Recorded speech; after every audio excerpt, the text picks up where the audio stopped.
betapa rapinya cara berdandan orang Jawa, utamanya orang Nusantara pada umumnya. Walaupun pakaian itu ketat lah katakan, tapi kalau ada orang yang berniat untuk melakukan hal-hal yang tidak senonoh, contohnya diperkosa dan lain sebagainya, mungkin kesulitan.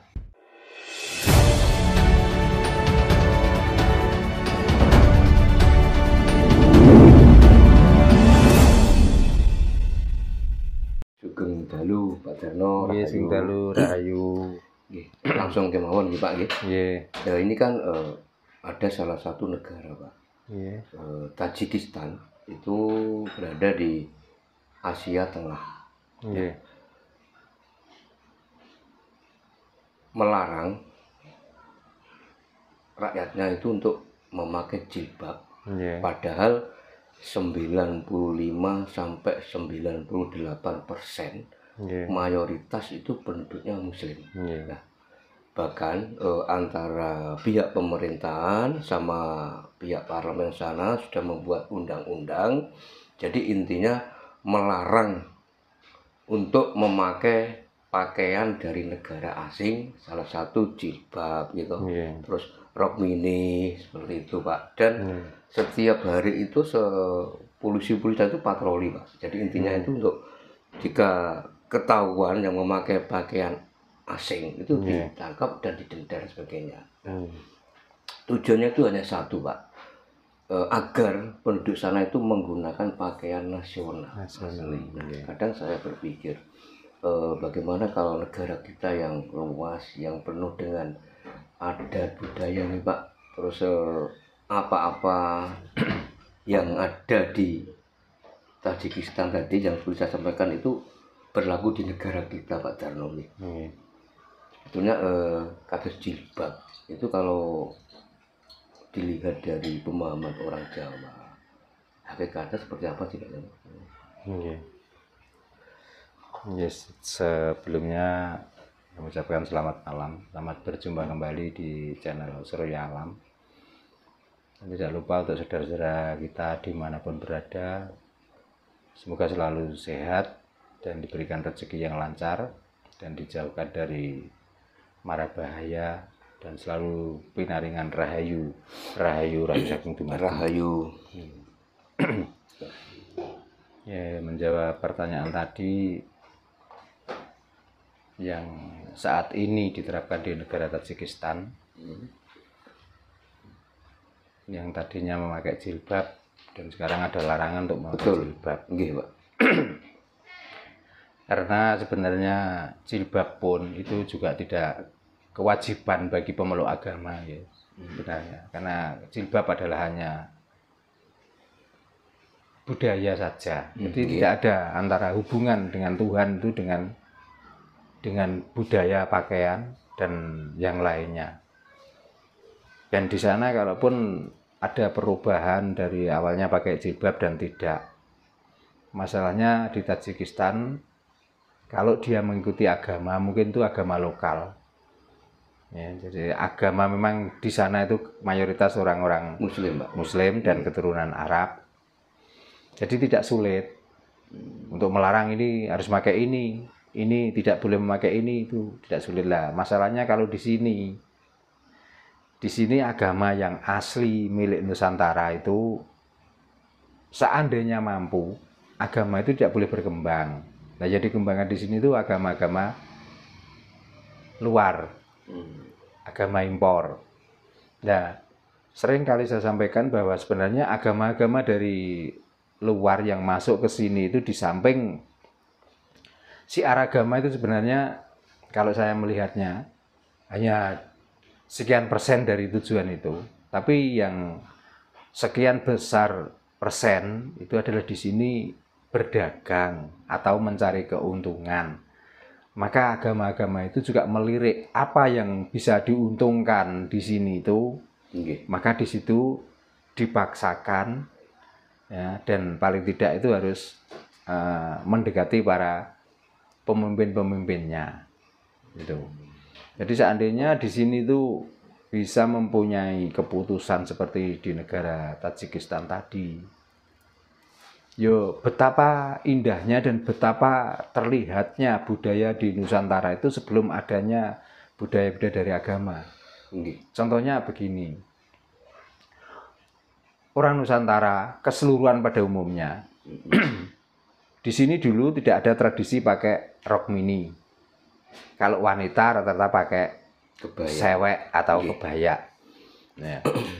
Terus yang kedua, walaupun dia hanya memakai kemben, tahu ngertos ya kemben ya. Kemben itu penutup payudara. Itu pun nggak hanya sekedar cuma dibalutkan, tapi itu ada beberapa lapis yang harus dilingkarkan di badannya. Kalaupun pakai BH, itu BH yang pakai tali yang zaman dulu dinamakan kotang tetek. Lah artinya apa? Artinya di sini itu sebelum ada ajaran-ajaran agama, ada ajaran budi luhur itu sudah mengajarkan betapa rapinya cara berdandan orang Jawa, utamanya orang Nusantara pada umumnya. Walaupun pakaian itu ketat lah katakan, tapi kalau ada orang yang berniat untuk melakukan hal-hal yang tidak senonoh, contohnya mau diperkosa dan lain sebagainya, mungkin kesulitan karena harus melepas sewek itu yang diubet-ubetno sampai berlapis-lapis, dan betapa ketatnya kaki ini, kadang-kadang sampai mau dibuka saja harus melewati proses yang lama. Terus apalagi buka payudara dengan melepas kotang atau ya tetek lah katakan, itu juga sulit sekali. Jadi mungkin orang dulu juga sudah berpikiran sebelum ini lepas, mungkin orang itu sudah bisa membela diri dan lain sebagainya. Sebelum bisa melepas sewek dan lain sebagainya, mungkin orang itu sudah bisa melawan. Jadi kemungkinan jauh hal-hal yang tidak diinginkan, terutama untuk pemerkosaan dan lain sebagainya, itu mungkin dengan pakaian saja sudah sulit untuk mendapatkan secepat itu. Tapi setelah adanya budaya dari luar yang mengharuskan, ya bukannya merendahkan budaya itu, bukan. Tapi dengan pakai gamis, dengan pakai apa, dengan pakaian yang longgar. Dengan kelonggaran pakaian itu artinya itu memudahkan orang lain untuk berbuat yang tidak benar. Tidak harus melepas udet, setagen, tidak harus membuka sewek, tinggal menyingkap gamisnya saja sudah sampai pada tujuan dan lain sebagainya. Makanya bagaimana caranya supaya, atau bagaimana kalau itu diterapkan di Nusantara ini, budaya itu kembali pada budaya semula, budaya awal orang Jawa.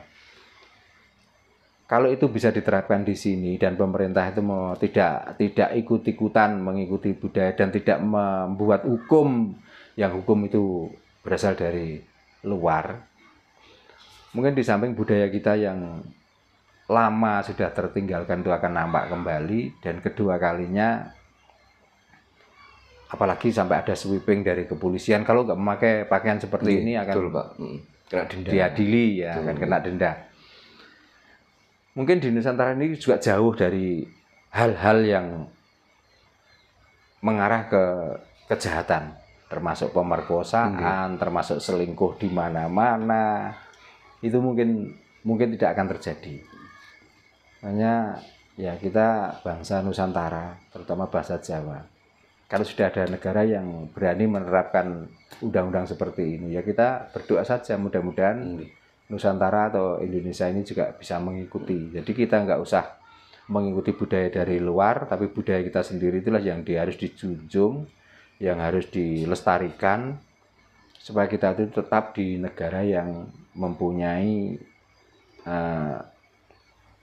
perilaku sopan santun, adiluhung, dan lain sebagainya. Dan mempunyai jati dirinya sebenarnya ini loh budaya kita asli. Gitu. Jadi perlu diacungi jempol seperti Tajikistan itu Pak. Ya kalau saya sendiri ya setiap negara itu mestinya harus begitu. Harus ada ketegasan. Harus ada ketegasan. Jadi nggak usah karena kita itu katanya punya budaya malu, budaya sungkan, tapi menempatkan malu dan sungkan itu tidak pada tempatnya. Betul. Itu loh. Jadi sampai yang kita miliki sendiri tidak punya rasa malu, tidak punya rasa sungkan, tapi dengan milik orang lain ada rasa malu, ada rasa sungkan. Makanya sering sekali saya sampaikan, sebenarnya orang Nusantara ini masih senang menjadi penonton daripada menjadi pemain. Iya. Nah itu loh. Karena masih merasa, wah kalau punya aku jelek, kalau punya orang lain itu bagus. Itu loh masalahnya. Sempurna. Mestinya kan kita itu harus bangga. Sejelek apapun karena ini milik kita, ya kita patut banggakan ya. Ya perlu kita lestarikan. Mestinya seperti itu.